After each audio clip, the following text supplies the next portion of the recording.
Hello everyone, মই ধ্ৰুৱশ্ৰীৰাজ খোৱা আন এটা ভিডিঅ' লৈ আহিছোঁ তোমালোকৰ ওচৰলৈ। এই ভিডিঅ'টোত আমি দশম শ্ৰেণীৰ স্থানাংক জ্যামিতিৰ যিটো চেপ্টাৰ আছে সেই চেপ্টাৰটোৰ কেইটামান কুৱেশ্যন কৰিম এছ.এল. আৰোৰা বুকখনৰ পৰা। গতিকে সেই কুৱেশ্যনখিনি আমি এতিয়া আৰম্ভ কৰিম। দেৰি নকৰি ভিডিঅ'টো ষ্টাৰ্ট কৰিম। এতিয়া আমাৰ প্ৰথম প্ৰশ্নটো হৈছে 11 নম্বৰ প্ৰশ্ন, যিটোত আমাক কি কৈছে y কি মানৰ বাবে। প্ৰশ্নটো এনেকুৱা ধৰণে হৈছে y কি মানৰ বাবে p2, -3 আৰু q p এটা বিন্দু দিয়া আছে q এটা বিন্দু দিয়া আছে সিহঁতৰ মাজৰ দূৰত্ব 10 একক। এটা সহজ প্ৰশ্ন যাত আমি কি কৰিব লাগিব, ইয়াত আমি y মানটো উলিয়াব লাগিব আৰু আমাক কণ্ডিশ্যন দি থোৱা আছে, সেই কণ্ডিশ্যনটোৰ মতে উলিয়াবলৈ চেষ্টা কৰিলেই হ'ল।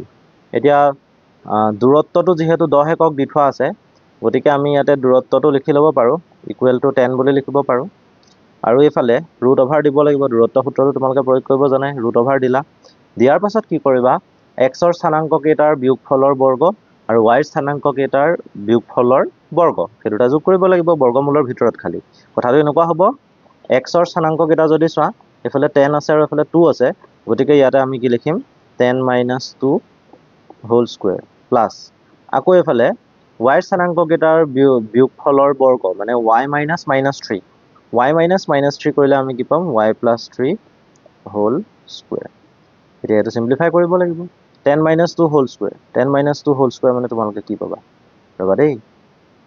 10 - 2 হোল স্কুৱেৰ মানে তোমালোকে পাবা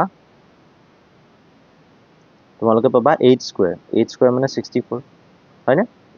প্লাছ y + 3 হোল স্কুৱেৰ আছে, সেইটো আমি y + 3 হোল স্কুৱেৰ ৰাখিম।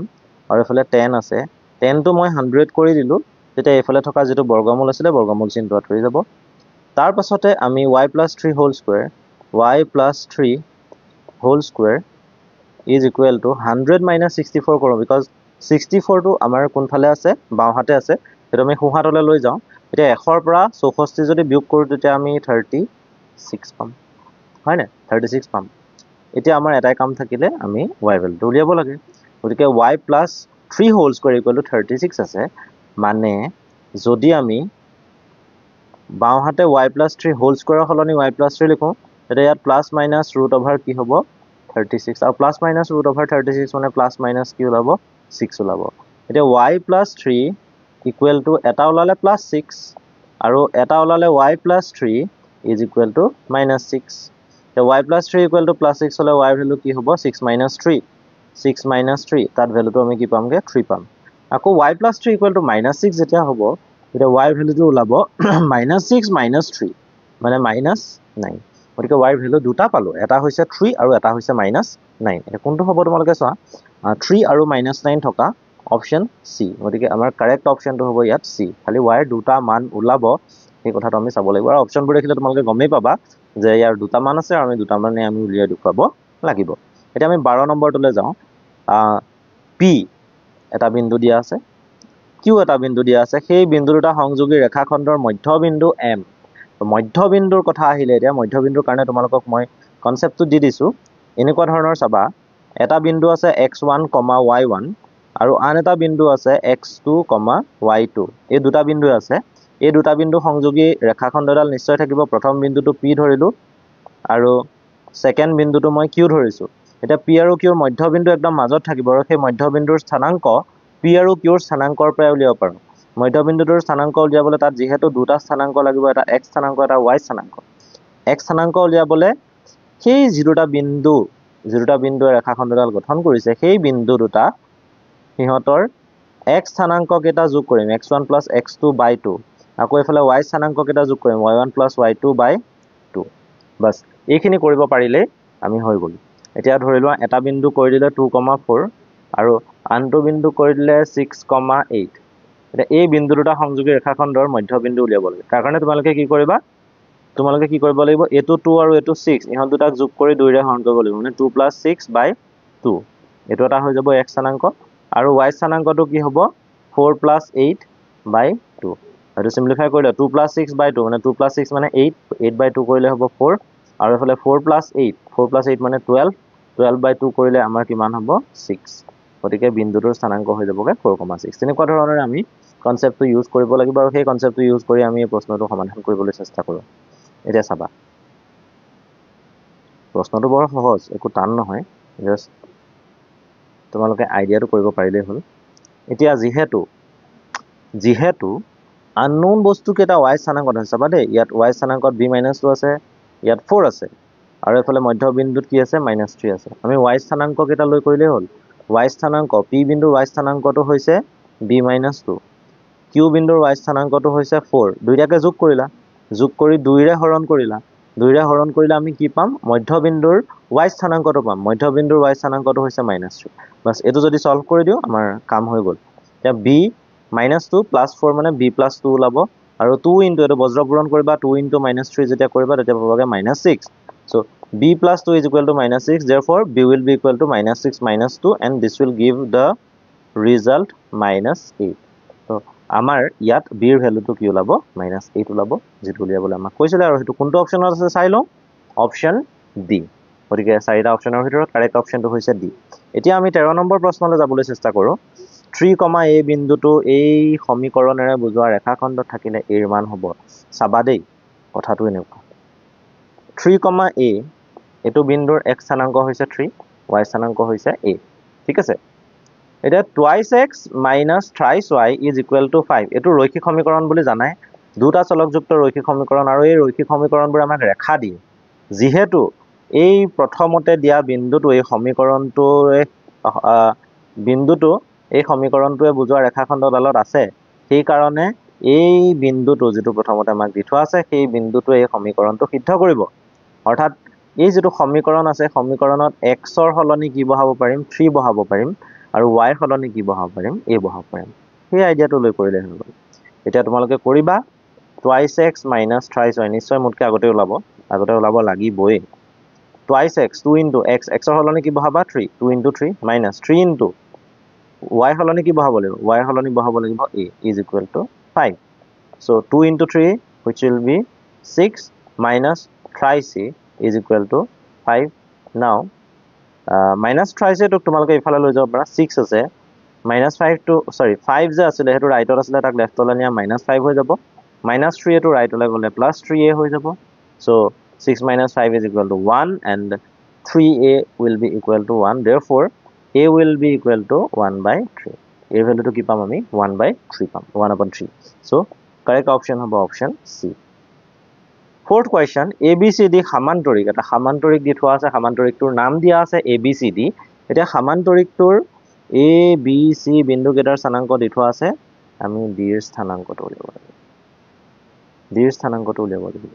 এতিয়া D ৰ স্থানাংক উলিয়াবলে আমি কি কৰিম, এই কথাটো আমি চাব লাগিব। ইয়াতে তোমালোকে কি কৰিব পাৰিবা চোৱা, ABCD সামান্তৰিক, এইটো সামান্তৰিক হয়, সামান্তৰিকটোৰ A দি থোৱা আছে, B দি থোৱা আছে, C দি থোৱা আছে, আমি এই কি কৰিব লাগিব, D বিন্দুৰ স্থানাংকটো উলিয়াব লাগিব, হয়নে? A given, B O given, আৰু C O given. We have to find the value, we have to find the coordinates of the point D, D ৰ স্থানাংক উলিয়াম। তাৰ কাৰণে এটা কথা হ'ল যে, কথাটো এনেকুৱা ধৰণৰ, D আৰু B সংযোগ কৰি কৰ্ণডাল পাম, এই কৰ্ণডালৰ মধ্যবিন্দুটো মাজত থাকিব। A আৰু C সংযোগ কৰি যিডাল কৰ্ণ পাম, সেই কৰ্ণডালৰ মধ্যবিন্দুটো মাজত থাকিব, কিন্তু মধ্যবিন্দু একেটাই হ'ব। কাৰণ এই যিটো সামান্তৰিক দিয়া আছে, সামান্তৰিকৰ কৰ্ণ দুডালে ইডালে সিডালক কি কৰে, সমদ্বিখণ্ডিত কৰে। এতিয়া D ৰ স্থানাংকটো আমি x আৰু y, x, y বুলি ধৰি ল'ম, ঠিক আছে। D ৰ স্থানাংক x, y বুলি ধৰিম, আৰু ABC ৰ স্থানাংক আমাক দিয়ে থোৱা আছে। প্ৰথমতে আমি BD ৰ মধ্যবিন্দু উলিয়াবলৈ চেষ্টা কৰোঁ দেই।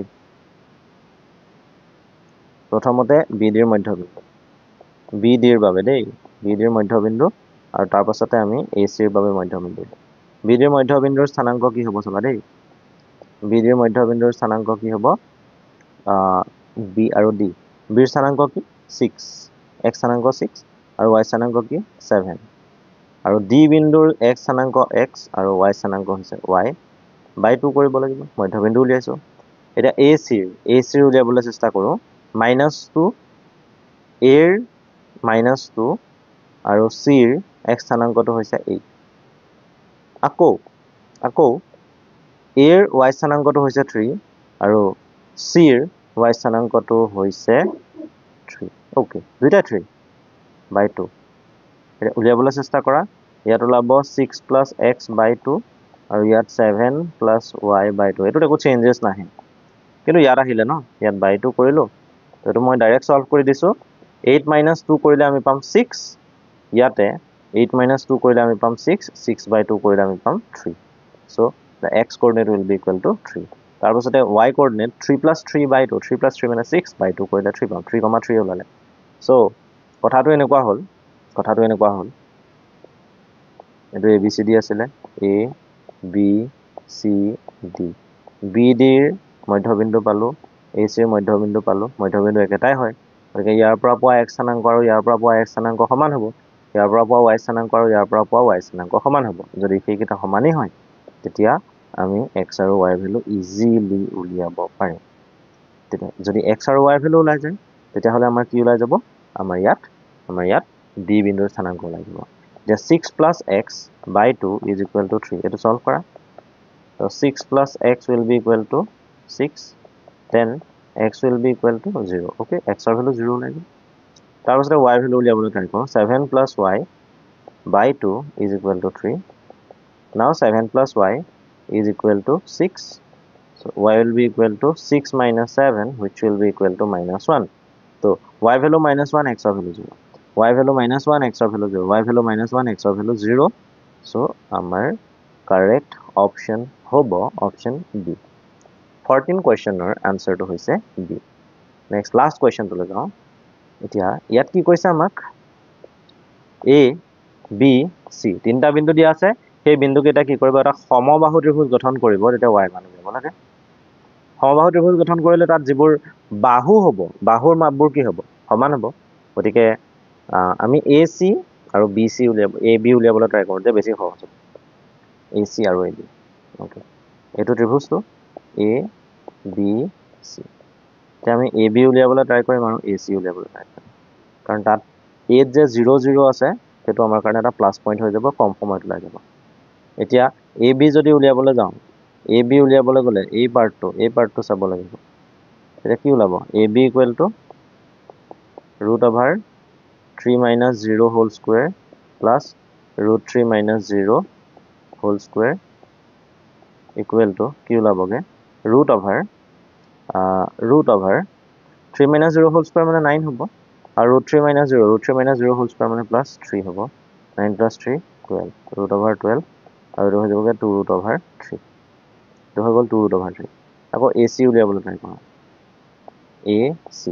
AC উলিয়াবলৈ ট্ৰাই কৰিলে হ'ব 3 minus 0 whole square আৰু এফালে plus y minus 0 whole square root over আহিব এটো সলভ কৰা এতিয়া 3 minus 0 whole square মানে 9 3 square 9 plus এফালে আহিব y square এতিয়া এই দূৰত্বটো এই দুটা দূৰত্ব কি হ'ব সমান হ'ব AB দূৰত্ব আৰু এফালে AC দূৰত্ব কাৰণ সমবাহু ত্ৰিভুজ কৈছে গতিকে 9 plus y square root over আৰু এফালে AB দূৰত্বটো আছে root over 12 so y square equal to কি ওলাব y square equal to ওলাব 12 minus 9 মানে কি হ'ব 3 so y will be equal to plus minus root over 3 y to plus minus root over 3 ওলাব খালি আমাক ভ্যালু কিটা দিয়া আছে y ভ্যালু এটাহে দি থোৱা আছে গতিকে minus root over 3 to আমি নেগলেক্ট কৰিলেও চলিব আমাৰ y ভ্যালু to হ'ব root over 3 y ভ্যালু হ'ব root over 3 গতিকে আজিৰ যেটো ক্লাস হ'ল এই ক্লাসটোত আমি টোটাল 5টা প্ৰশ্ন ডিসকাস কৰিলো স্থানাংক জ্যামিতি চ্যাপ্টাৰটোৰ আৰু তাৰ ম্যাক্সিমাম প্ৰশ্ন আছিল ফাৰ্স্ট এক্সাৰসাইজটোৰ লগত ৰিলেটেড বাকি যিখিনি ইয়াৰ পাছৰ ভিডিও আহিব সেই ভিডিওত আমি ইয়াৰ পাছৰ এক্সাৰসাইজখিনিৰ লগত জড়িত যিখিনি প্ৰবলেমছ আছে সেই প্ৰবলেমছখিনি এমসিকিউ হিচাপে লৈ আহিবলৈ চেষ্টা কৰিম এছএল অৰা বুকখনৰ পৰা তোমালোকে চাই থাকিবা ভিডিওবোৰ লাইক কৰিবা শেয়াৰ কৰিবা আৰু আমাৰ চেনেলটো যদি সাবস্ক্ৰাইব কৰা হোৱা নাই তেতিয়া সাবস্ক্ৰাইব কৰি ল'বা ধন্যবাদ